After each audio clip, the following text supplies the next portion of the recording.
नमस्कार दोस्तों, स्वागत है आपका आर के क्लासेस में। दोस्तों, आज की क्लास में हम लोग पढ़ेंगे मराठा साम्राज्य के बारे में और साथ ही जानेंगे पेशवाओं के भी बारे में। इसके अलावा इस लेक्चर को पढ़ने के बाद हमें लूसेंट, क्राउन या घटना चक्र इन सभी को पढ़ने की आवश्यकता नहीं होगी। हाँ, टेस्ट आप जरूर लगाएं क्राउन के ऑब्जेक्टिव से और घटना चक्र से। निश्चित ही अगर आपने इसे अच्छे से कवर कर लिया तो आपके सारे प्रश्न जो हैं आसानी से बनेंगे। इसके अलावा दोस्तों, यदि आप चैनल पर नए हैं तो इसे सब्सक्राइब करें, पास वाले बेल आइकन को दबाएं। इसका पीडीएफ आपको जो है हमारे टेलीग्राम पर मिल जाएगा, तो वहां से इसे कलेक्ट करें। तो चलिए शुरू करते हैं मराठा साम्राज्य। दोस्तों, हमारा टॉपिक है मराठा साम्राज्य और इसमें हम लोग सबसे पहले पढ़ेंगे शिवाजी को। ठीक है, जो प्रश्न बनने हैं उन पर भी डिस्कस करते चलेंगे। देखिए, मराठा साम्राज्य का संस्थापक शिवाजी को माना जाता है या मराठा साम्राज्य की स्थापना जो है शिवाजी ने की थी। अगला फैक्ट कहता है कि शिवाजी का जन्म 1627 में पूना के शिवनेर दुर्ग में हुआ था। ये इंपॉर्टेंट है, शिवाजी का जन्म कब हुआ था पूछा गया है, तो ध्यान रखिए कब। 1627 में। कहां पर? तो शिवनेर दुर्ग में। शिवनेर का किला जो है पूना में था, वहीं पर 1627 में इनका जन्म हुआ था। अब बात करें, शिवाजी के पिता का नाम शाहजी भोसले थे। ठीक है, शाहजी भोसले। और माता का नाम जीजाबाई था। काफी आसान फैक्ट है, इन सभी को ध्यान में रखें कि जन्म 1627 पूना के सिवनेर दुर्ग में हुआ। इनके पिता का नाम शाहजी भोसले और माता का नाम जीजाबाई था। ठीक है, अगला जो इंपॉर्टेंट फैक्ट है कहता है कि शिवाजी के आध्यात्मिक गुरु राम। कई दफा एग्जाम में पूछा गया है ये सब प्रश्न। शिवाजी के आध्यात्मिक गुरु कौन थे? रामदास। और रामदास के द्वारा एक दास बोध नामक एक पुस्तक भी लिखी गई है, ध्यान रखना है। अगर बात किया जाए कि शिवाजी के राजनीतिक गुरु कौन थे या संरक्षक भी पूछ लिया जाता है, तो ये थे कोंडदेव। दादाजी कोंडदेव इनका पूरा नाम था। ठीक है, राजनीतिक गुरु कौन थे? कोंडदेव। और आध्यात्मिक तो रामदास। देखिए, आध्यात्मिक, अध्यात्म तो उसमें भगवान राम है तो रामदास याद रहेगा। राजनीतिक तो कोंडदेव, ध्यान रखना है आपको। अगर पूछ ले कि शिवाजी की पत्नी का नाम क्या था, तो ध्यान रखिए इनकी पत्नी का नाम था साई बाई। ठीक है, ये सारे फैक्ट कवर कर लिए। अब देखिए, शिवाजी ने सैन्य अभियान के अंतर्गत सबसे पहले 1644 में तोरन के किले पर अधिकार कर लिया था। 1644 तोरन के किले पर। ठीक है, उसके बाद शिवाजी ने 1657 में मुगलों के क्षेत्र अहमद किया। शिवाजी ने अहमदनगर पर आक्रमण कब किया? 1657 में। ठीक है, शिवाजी के आध्यात्मिक गुरु कौन थे? अध्यात्म आ रहा है तो भगवान राम, रामदास, इस तरह से याद रखें। शिवाजी के राजनीतिक गुरु कौन थे? तो कोंडदेव।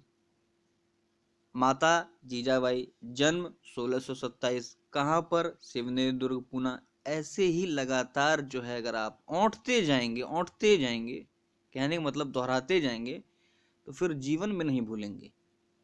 ठीक है, तो देखिए हम लोग देख रहे हैं कि 1627 में शिवाजी ने अहमदनगर पर आक्रमण किया, जो कि मुगलों के अधीन था। और उस समय वहां का सूबेदार कौन था? औरंगजेब। ये देखिए इंपॉर्टेंट है,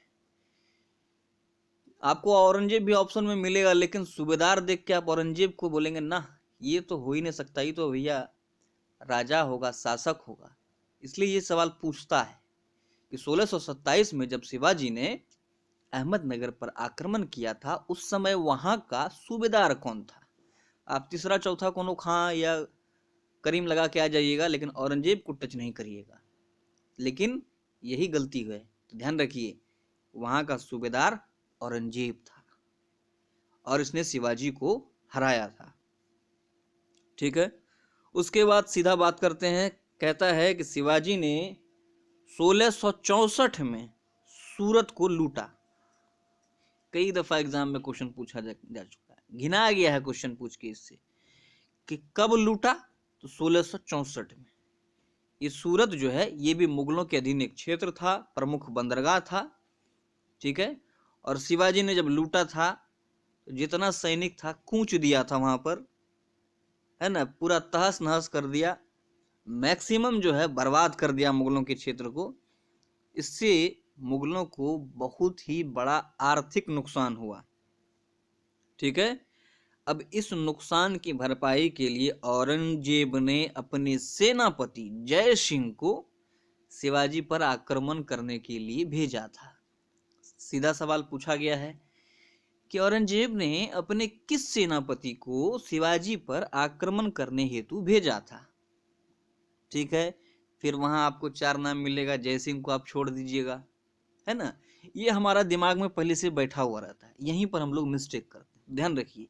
शिवाजी औरंगजेब ने अपने सेनापति जय सिंह को शिवाजी पर आक्रमण करने के लिए भेजा था, ध्यान रखना।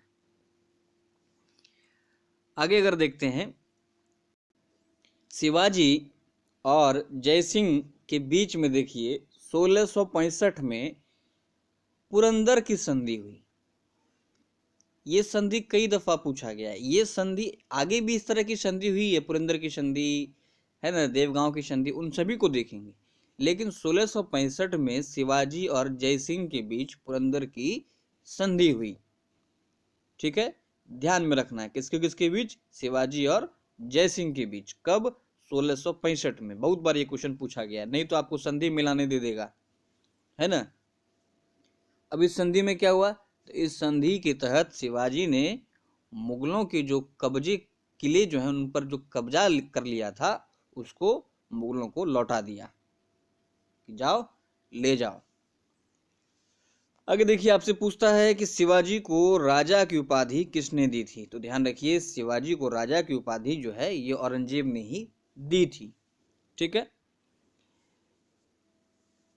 धोखे से एक बार औरंगजेब ने शिवाजी को गिरफ्तार कर लिया और गिरफ्तार करके कहाँ रखा, तो आगरा के जयपुर भवन में। ध्यान रखना है, सवाल देखिए कैसे उठता है। औरंगजेब ने शिवाजी को गिरफ्तार कर जयपुर भवन में रखा था। ये जयपुर भवन कहाँ है? पहला ऑप्शन आपको एकदम राजस्थान मिल जाएगा, है ना, तो वहां पर नहीं चांप देना है, आगरा के जयपुर भवन में रखा था, ये ध्यान रखना है। कहां पर? आगरा के जयपुर भवन में।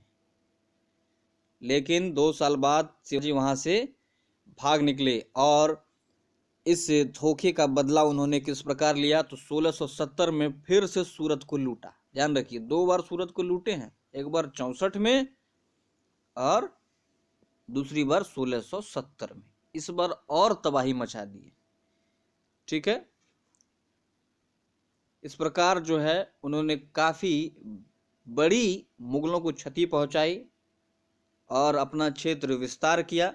उसके बाद जो है शिवाजी का राज्याभिषेक 1674 में रायगढ़ के किले में हुआ।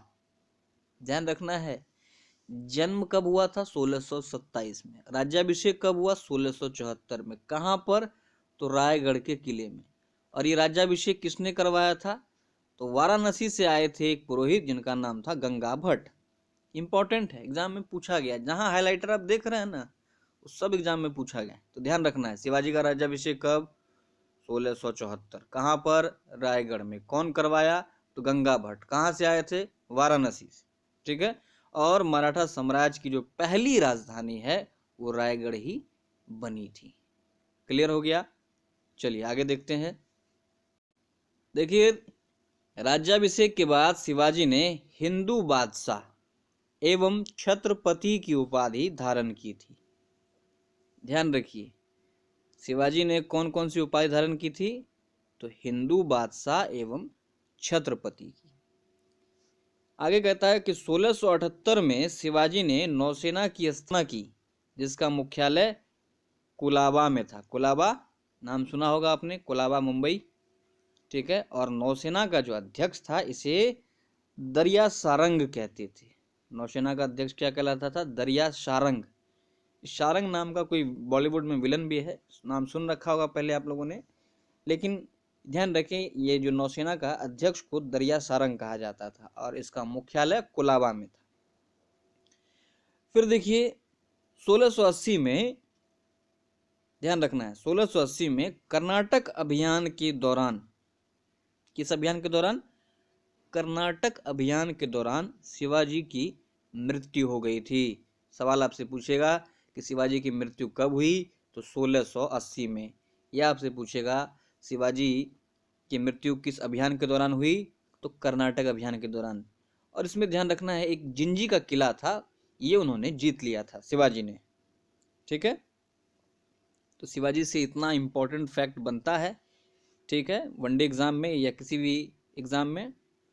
अब देखते हैं, शिवाजी के दरबार में अष्ट प्रधान रहते थे। ये तो आपका 65वें बीपीएससी में ही क्वेश्चन पूछा गया था हेडिंग से ही, कि अष्ट प्रधान किसके दरबार में रहते थे? शिवाजी।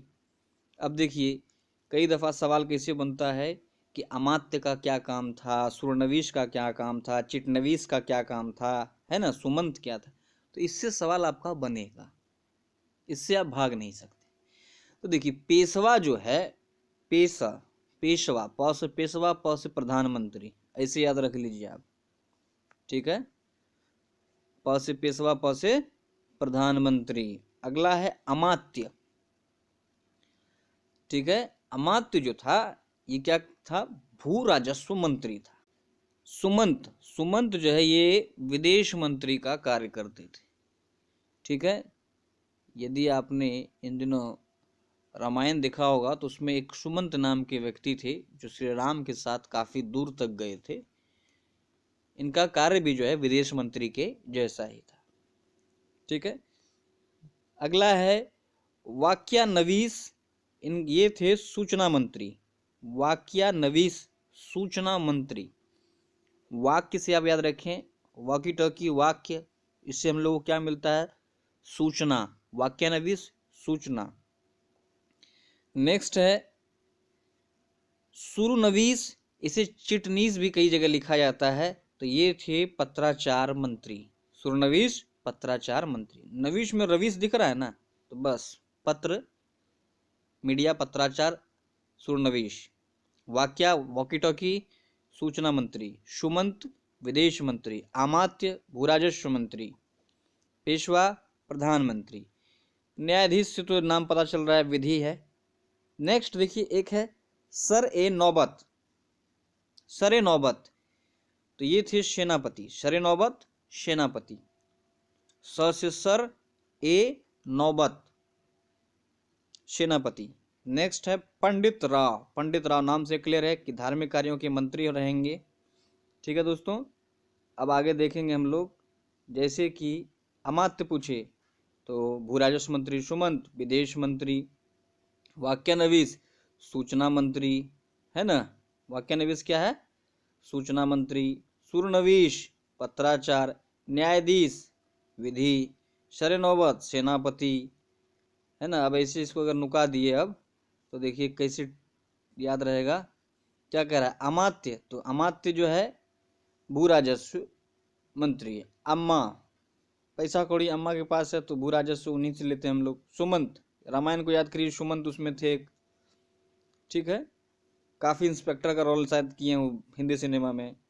वाक्यानवीस, वाक्या कौन देता है? वाक्या डाकिया, वाक्यानवीस वाक्या वॉकी टॉकी सूचना मिलता है उससे। सुर नवीश, शुर नवीश, नवीस में आ रहा रवीश। रवीश क्या भैया?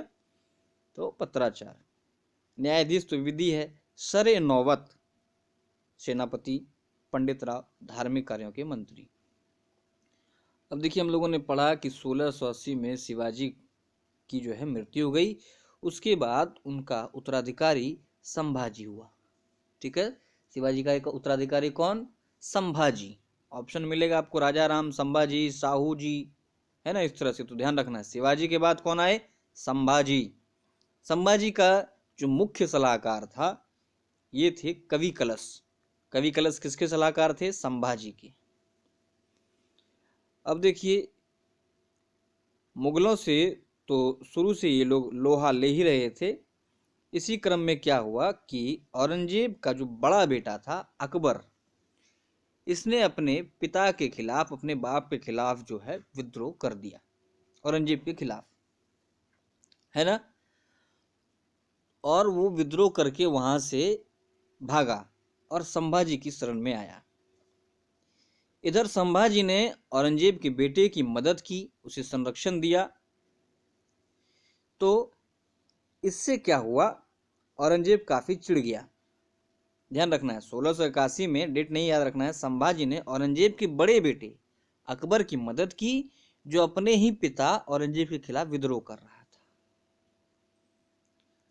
अब देखिए उसके बाद क्या हुआ कि 1682 में दक्षिण अभियान के दौरान औरंगजेब ने मखरब खान के द्वारा धोखे से संभाजी की हत्या करवा दी।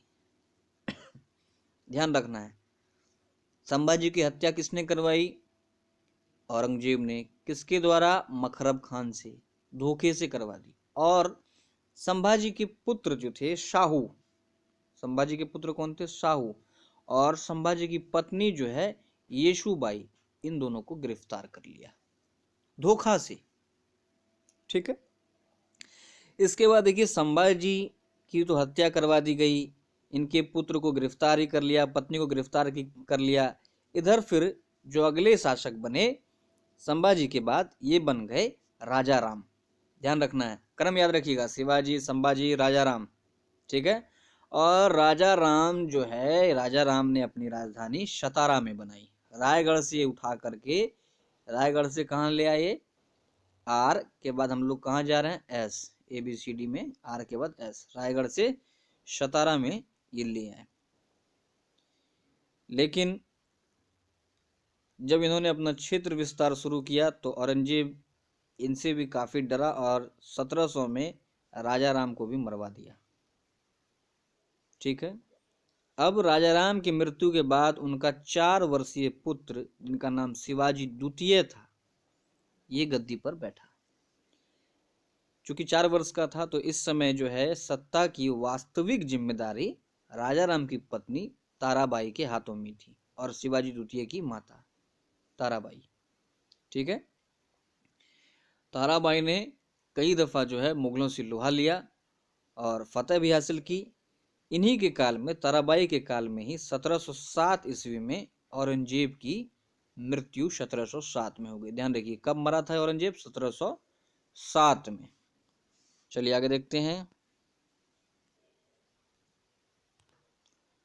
देखिए औरंगजेब की मृत्यु जब हो गई तो मुगल की स्थिति काफी कमजोर होने लगी। सत्ता का संघर्ष बराबर जो है आपस में उधर छिड़ने लगा। इधर मराठों का भी दबाव पड़ने लगा। तो इन्हीं सब कारणों से औरंगजेब की मृत्यु के बाद मुअज्जम ने संभाजी के पुत्र शाहू को आजाद कर दिया, कैद से आजाद कर दिया। जो उन्होंने कैद कर लिया था, औरंगजेब ने कैद कर लिया था। तो ध्यान रखिए शाहू को किसने आजाद किया, मुअज्जम ने। उसके बाद देखिए शाहू जब आजाद हुए, इधर जो है मराठा का जो पावर था वो ताराबाई के हाथों में था। ठीक है, ध्यान रखना है, ताराबाई के हाथों में था। और मुअज्जम ने जो है शाहू को आजाद कर दिया।